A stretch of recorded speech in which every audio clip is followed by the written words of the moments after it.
Alhamdulillahillazi yatarahamu ibaduhul mu'minun wa bi inayatihi wa taufiqihi yahtadu zulun. Asyhadu an la ilaha illallah wahdahu la syarikalah wa asyhadu anna Muhammadan abduhu wa rasuluh. Amma ba'du. Para hadirin ihwatu iman rahimakumullah. Pernahkah kita memperhatikan wajah-wajah dermawan saat mereka menyantuni anak yatim? Atau mungkin di antara kita ada yang pernah melakukannya? Mengapa saat seseorang memberi sesuatu kepada orang lain ada perasaan gembira, ceria, rasa senang terpancar di wajahnya? Seketika itu kebahagiaan terpancar di wajah mereka, menyebar lalu di beberapa organ. Inilah nilai lebih dari aktivitas-aktivitas sosial. Tak heran mengapa Islam begitu menekankan agar umatnya untuk rajin berinfak, bersedekah, zakat, dan yang lainnya. Salah satunya semangat yang terkandung dalam ibadah saum ialah semangat sosial. Tak heran jika di bulan ini frekuensi berbagi rezeki sangat tinggi, baik dalam bentuk makanan maupun yang lainnya. Inilah dampak sosial dari kewajiban ibadah saum Ramadan, rekatnya solidaritas sesama umat Islam. Saumi dan solidaritas sosial saum memang ibadah yang amat istimewa. Saum Ramadan yang dilakukan satu kali dalam setahun ini begitu mengagumkan. Kedatangannya disambut sukacita, lalu kepergiannya banyak yang menangisi. Bak tamu saum Ramadan adalah tamu agung yang telah lama dinantikan kehadirannya oleh segenap umat muslim di seluruh dunia.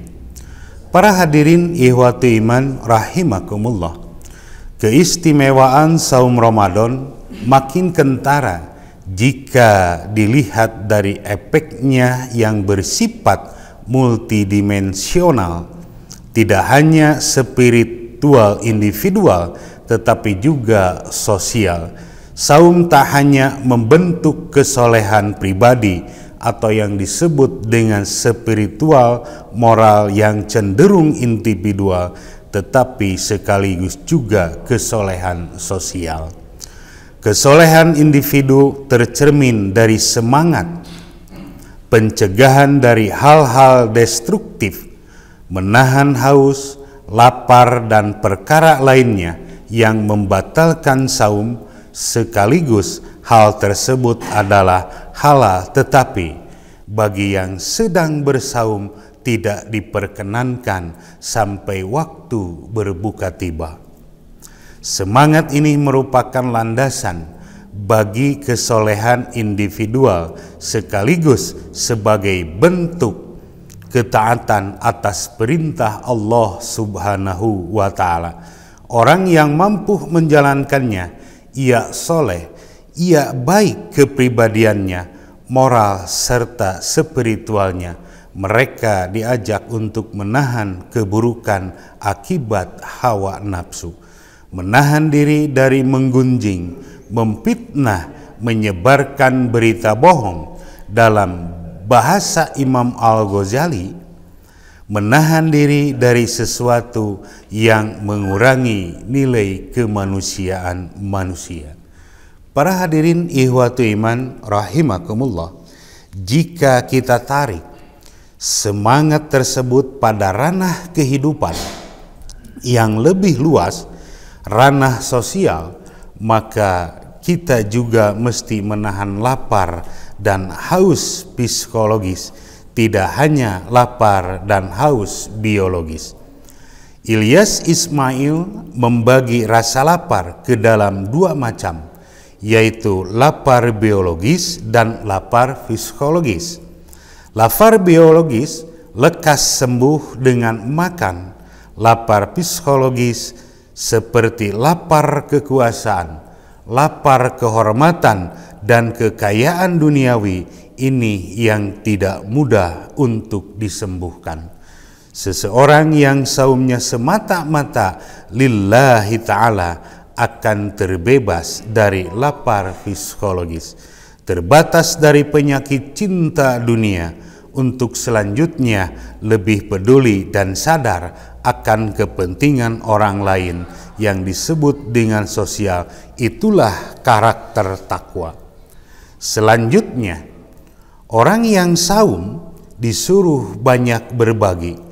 Rasulullah SAW menyebutnya sebagai Syahrun al-Muwasah, atau yang disebut dengan bulan kepedulian sosial. Pendidikan dan pelatihan yang sangat komprehensif, di mana tidak sekedar kecerdasan emisional spiritual saja yang ditekankan dalam saum Ramadan kali ini, tetapi juga kepekaan dan solidaritas sosial. Para hadirin ikhwatu iman rahimakumullah, di penghujung bulan Ramadan kita diwajibkan mengeluarkan zakat fitrah. Kewajiban ini semakin menyempurnakan dimensi sosial dan ibadah saum Ramadan. Dari semangat saum inilah kita dilatih dan dididik untuk menjadi the giver, atau yang disebut dengan sang pemberi, bukan sang peminta-minta. Di dalam Al-Quran surat At-Taubah surat ke-9 ayat ke-60, Allah Subhanahu wa taala berfirman, A'udzubillahi minasyaitonirrajim. Innamas shadaqatu lil fuqara'i wal masyakin.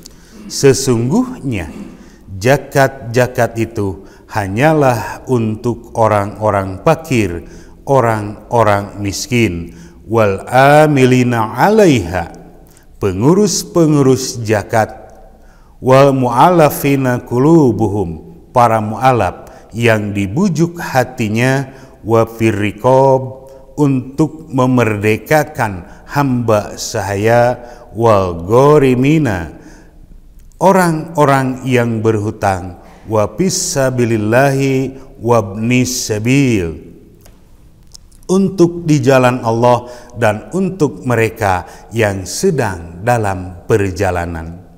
Faridatan minallahi wallahu alimun hakim, sebagai suatu ketetapan yang diwajibkan Allah, dan Allah maha mengetahui lagi maha bijaksana.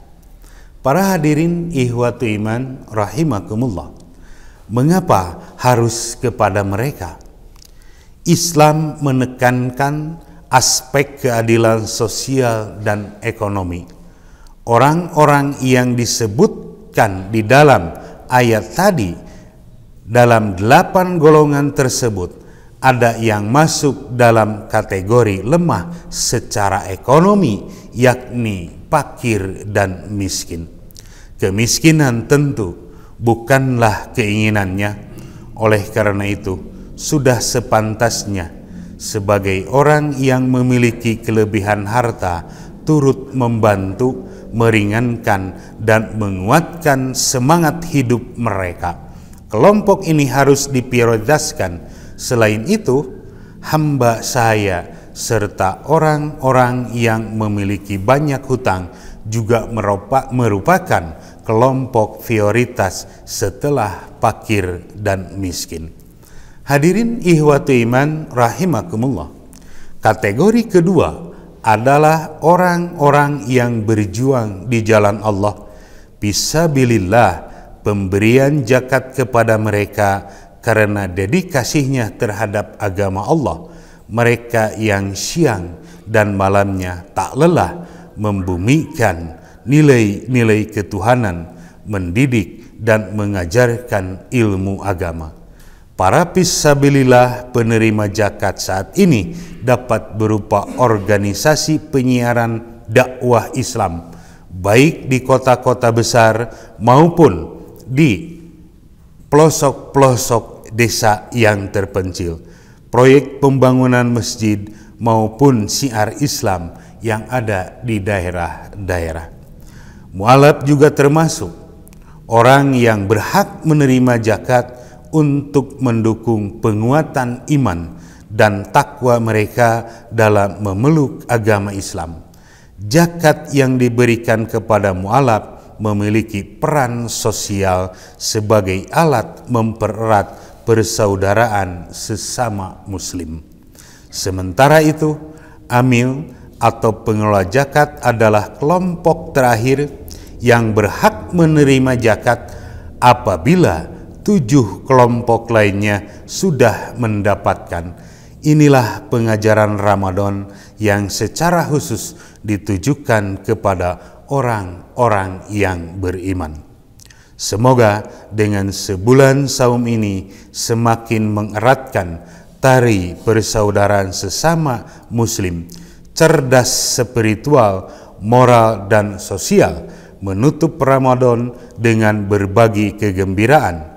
Sesungguhnya ibadah syaum tidak hanya untuk kesolehan spiritual yang cenderung individual, tetapi juga untuk keadilan sosial dan ekonomi. Wallahu alam bishawab.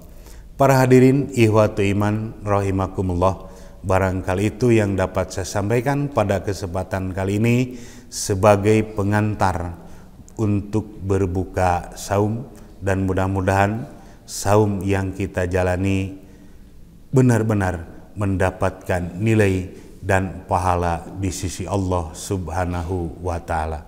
Aqulu qouli hada wa astaghfirullaha li wa lakum. Wassalamualaikum warahmatullahi wabarakatuh.